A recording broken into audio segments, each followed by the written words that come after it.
Camera कह रहा मुजरिम है और मुजरिम को हम लेकर जा रहे हैं, तुम बताओ तुम यहाँ पर जुर्म किए थे कि नहीं। मुजरिम बताएगा कि हमने यहाँ पर जुर्म किया था? मुजरिम क्या बताएगा कि हमने इस जगह पर जुर्म किया, जब कैमरा बता रहा है। कैमरा कभी झूठ नहीं बोलता है। बचाने का रास्ता निकाला जा रहा है, इसके अलावा कोई रास्ता नहीं है। बचाने के प्रयास का एक ये उदाहरण है कि इन्हें लंबा खींचा जा रहा है, यहाँ दर्शन करवाया जा रहा है समर्थकों के द्वारा। और टेनी जी अपने समर्थकों को कह रहे हैं कि आप धीरज रखिए, न्याय होगा। किसके साथ न्याय होगा? यानी कि आशीष मिश्रा के साथ न्याय ना हो। 100% जांच प्रभावित होगा जब तक वो मंत्री बने रहेंगे। और मंत्री भी साहब कोई ऐरू गैरू नहीं है, वो गिरिराज मंत्री है। राज मंत्री अगर जिला में बैठे हो मुख्यालय में तो पुलिस की हिम्मत है कि उनके पुत्र के साथ कोई दुर्व्यवहार कर दे। नियोजित ढंग से इस तरह के घटना को अंजाम देने वाले शातिर अपराधी की तरह अगर इनके साथ सलूक नहीं हो रहा तो इसका मतलब है कहीं न कहीं से इन्हें बचने का रास्ता निकालने का प्रयास पुलिस कर रही है। कैसे देख रहे हैं रिक्रिएशन के लिए जो है फिर से घटनास्थल पे जो है आशीष मिश्रा समेत 3-4 आरोपियों को लेकर जा रही है पुलिस वहां पे उस घटनास्थल पे? क्या निकल सकता है? बहुत देर कर दी मेहरबा आते आते। सवाल ये पैदा होता है कि शंकाओं की बुनियाद पर, संदेह के आधार पर मुजरिमों की गिरफ्तारी, मुलजिमों की गिरफ्तारी पुलिस करती है। उत्तर प्रदेश पुलिस और उत्तर प्रदेश ATS इसके लिए प्रसिद्ध भी हो चुकी है। यदि किस पर डाउट हो जाए तो उसको फौरन गिरफ्तार किया जाता है। सारे साक्ष्य यहाँ मौजूद हैं, साक्ष्यों का अभाव नहीं है। कोई ऐसा चैनल नहीं है, इंटरनेशनल चैनल की बात कर रहा हूँ, आप लोगों ने तो चलाया ही है। वो एक एक गतिविधि, किस तरह से लोग किसान जा रहे हैं पैदल, कितने शालीनता के साथ, और चेहरे पर लग रहा मतलब कोई बेखबर किसान जा रहे हैं सड़क पर, और पीछे से थार गाड़ी और एक ब्लैक स्कार वो फॉर्च्यूनर है, वो दोनों तेज़ी के साथ सायरन बजाती हुई आती है, कुचलती है। कई बार इन्होंने कहा कि उसमें आशीष मिश्रा नहीं थे, लेकिन वो साक्ष्य भी प्रस्तुत हो चुके। अब आशीष मिश्रा को मौके पर ले जाना, ड्रामा करना, इन्हें 16 बार नाश्ता कराना, इन्हें घुमाना, VIP गाड़ियों में, AC गाड़ियों में इन्हें घुमाना, ये सब टाइम पास किया जा रहा है। कोई गैप निकालने का प्रयास किया जा रहा है कि कोई ऐसा क्लू मिल जाए जिससे इनके बचने का रास्ता निकल जाए, वरना इसमें कहीं कुछ भी नहीं है साहब। रिएक्शन कराया जा रहा है, उन आरोपियों को उसी जगह पे लिया जा रहा है घटनास्थल पे, तो इससे कुछ तो निकलेगा ना। निचोड़ सारे सामने हैं, निचोड़ की आवश्यकता ही नहीं है। निचोड़ तो बिल्कुल निकल चुका, पूरी दुनिया ने आंखों से देखा कि वहाँ इस तरह की घटना घटी है।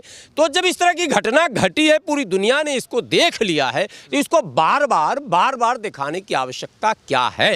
अब आप इसको इतना लंबा खींच रहे हैं। अरे सारे मुजरिमों को पकड़ो, इनको मारो पीटो, पूछो तुमने ये हरकत क्यों की, तुमने किसानों पर गाड़ी क्यों चढ़ाई, किसके कहने पर चढ़ाई, ये सवाल इनको पूछना था, रिमांड इनका लेना था, इनकी पिटाई और ठुकाई होनी चाहिए थी, वो नहीं हो रहा। इनके साथ मुजरिमों जैसा सलूक नहीं हो रहा। उत्तर प्रदेश पुलिस है सर। जी नहीं हो रहा। हत्यारों जैसा सलूक नहीं हो रहा, मुजरिमों जैसा सलूक नहीं हो रहा। एक सुनियोजित ढंग से इस तरह के घटना को अंजाम देने वाले शातिर अपराधी की तरह अगर इनके साथ सलूक नहीं हो रहा तो इसका मतलब है कहीं न कहीं से इन्हें बचने का रास्ता निकालने का प्रयास पुलिस कर रही है। और ये देश के लिए अच्छा नहीं होगा, उत्तर प्रदेश के लिए अच्छा नहीं होगा, किसानों के लिए अच्छा नहीं होगा। ये उत्तर प्रदेश पुलिस को समझना चाहिए कि बगैर समय गंवाए हुए ऐसे शातिर अपराधी, ये शातिर अपराधी हैं साहब, इन्होंने अनजाने में कोई इस तरह की हरकत नहीं की है, जानबूझकर किया गया ये काम है, इसकी सज़ा अविलंब मिलनी ही चाहिए। लेकिन सरवर जी एक सवाल अब यहाँ पर ये उठ जाता है, आप लोगों की तरफ से या फिर किसानों की तरफ से जो है ये सवाल बार बार उठाए जाते हैं कि जब तक गृह राज्य मंत्री इस्तीफा नहीं देंगे, जब तक उनको बर्खास्त नहीं किया जाएगा, तब तक जो है जांच जो है एक तरीके से निष्पक्ष नहीं हो पाएगा, न्यायिक जांच नहीं हो पाएगी। लेकिन सवाल यहाँ पर यह भी तो उठता है ना कि जैसे अन्य किसी कैदी पे जो कार्रवाई बनती है, जो जांच पड़ताल कर रहा जाना चाहिए, मंत्री के बेटे पे भी वही सेम चीज़ हुआ है। नहीं हो रहा ना। मंत्री के बेटे को निमंत्रण न्योता भेजा गया देसी भाषा में, उनके घर पे जाके एक दावतनामा चिपकाया गया, आमंत्रण पत्र, आप अमुक तारीख को इतने बजे हमारे यहाँ तशरीफ़ लाइए और मैं आपके नाश्ता और खाने का इंतजाम। वो वीडियो आपने देखा, दिखाया है साहब, जहाँ 4 घंटे की पूछताछ में 14 बार नाश्ता जाता है और बैक डोर से नहीं जाता है, बाज़ाब्ता फुल ड्रेस रहल सहल जैसे होता, फुल ड्रेस में नाश्ता ट्रे में लेकर चाय लेकर वहाँ जाया जा रहा मुजरिम को। और गृह राज्य मंत्री उसी ज़िला के ज़िला मुख्यालय में कहीं विराजमान है, बैठे हैं। गृह राज्य मंत्री अगर ज़िला में बैठे हों मुख्यालय में, तो पुलिस की हिम्मत है कि उनके पुत्र के साथ कोई दुर्व्यवहार कर दे, कोई अपराधियों जैसा सलूक कर दे? कतई नहीं। इसलिए देखिए, नैतिकता एक शब्द है, आपको लाल बहादुर शास्त्री जी को अपना आदर्श मानना पड़ेगा। जब कोई बड़ी घटना घटती है तो नैतिकता के आधार पर इस्तीफा देना चाहिए। गृह राज्य मंत्री को पहले ही नैतिकता के आधार पर स्वयं इस्तीफा देना चाहिए था। दुर्भाग्य से इस्तीफा उन्होंने नहीं दिया। प्रधानमंत्री जी को उन्हें मंत्रिमंडल से बाहर का रास्ता दिखाना चाहिए था ताकि जांच प्रभावित ना हो। 100% जांच प्रभावित होगा जब तक वो मंत्री बने रहेंगे। और मंत्री भी साहब कोई ऐरू गैरू नहीं है, वो गृह राज्य मंत्री है, पुलिस के ही मालिक वो खुद स्वयं हैं। अपने मालिक के बेटे पर कोई पुलिस जो है वो बल का प्रयोग कर सकता है क्या? ये एक सरलता से समझने वाली बात है। ये मानव स्वभाव के विपरीत कहलाएगा। कौन पुलिस वाले की शामत बेचारे की आएगी? वो अपना क्यों ट्रांसफ़र करवाएगा? वो अपना क्यों नौकरी अपनी दांव पर लगाएगा? इसलिए वो ऐसी हरकत नहीं कर सकता। जांच निष्पक्ष क्यों नहीं हो रही? क्या जो अजय मिश्रा जी हैं, क्या टेनी जी हैं, क्या वो केंद्र सरकार की गले की हड्डी बन गए हैं, जो ना निकलते बन रहा है ना लेते बन रहा है? आप केवल अजय मिश्रा जी की बात नहीं कीजिए, उत्तर प्रदेश की स्थिति को समझिए। उत्तर प्रदेश में गोरखपुर में तो अजय मिश्रा जी नहीं थे। गोरखपुर में जो लोग दोषी हैं, क्या उन्हें सज़ा मिल चुकी? कानपुर में अजय मिश्रा जी नहीं थे। कानपुर में जो लोग दोषी हैं, क्या उन्हें सज़ा मिल चुकी? और इस तरह के अनेकों ऐसी घटनाएं हैं जिनमें मुलजिम मैं नहीं कह रहा हूँ, मुजरिम जो कैमरे पे आ चुका वो मुजरिम हो गया।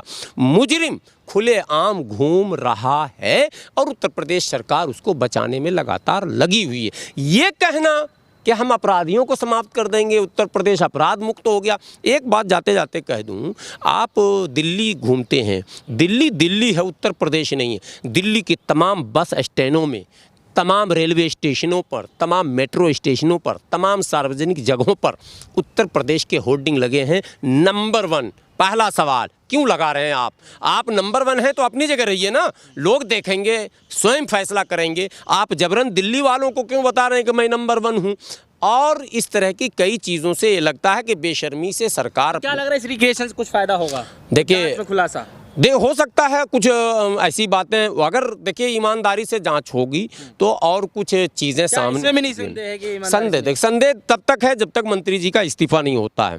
मंत्री जी इस्तीफा दे दें या केंद्र सरकार उन्हें मंत्रिमंडल से बाहर कर दे, बचाने का रास्ता निकाला जा रहा है। इसके अलावा कोई रास्ता नहीं है। बचाने के प्रयास का एक ये उदाहरण है कि इन्हें लंबा खींचा जा रहा है, यहाँ चलो वहाँ चलो, ये बताओ वो बताओ।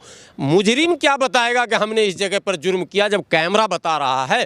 कैमरा कभी झूठ नहीं बोलता है, कैमरा कभी झूठ बोला ही नहीं है, इसीलिए तो सीसीटीवी कैमरा लगाया जाता है और लिखा रहता है ऊपर वाला देख रहा है। यानी कैमरे का जो मामला है वो ऊपर वाले के बराबर है। अब कैमरा कह रहा मुजरिम है और मुजरिम को हम लेकर जा रहे हैं, तुम बताओ तुम यहाँ पर जुर्म किए थे कि नहीं? मुजरिम बताएगा कि हमने यहाँ पर जुर्म किया था, तो वहाँ जाकर बताएगा। तो वहीं कमरे में क्यों नहीं बता दिया? 8 घंटे के पूछताछ में उसने क्यों नहीं बता दिया? जब वहाँ वो वकील को लेकर, सांसद प्रतिनिधि को लेकर, अपने समर्थकों और दलबल को लेकर पहुंचता है वहाँ क्राइम ब्रांच में, और साथ में क्राइम ब्रांच जिस जगह जांच कर रही है उससे कुछ ही दूर पर प्रदर्शन करवाया जा रहा समर्थकों के द्वारा। और टेनी जी अपने समर्थकों को कह रहे हैं कि आप धीरज रखिए, न्याय होगा। किसके साथ न्याय होगा? यानी कि आशीष मिश्रा के साथ न्याय होगा। न्याय का क्या मतलब होगा? मतलब बचाया जाएगा, वरना न्याय का मतलब तो यह है कि जो जुर्म है उसकी सज़ा मिलनी चाहिए थी, लेकिन बचाया जाएगा।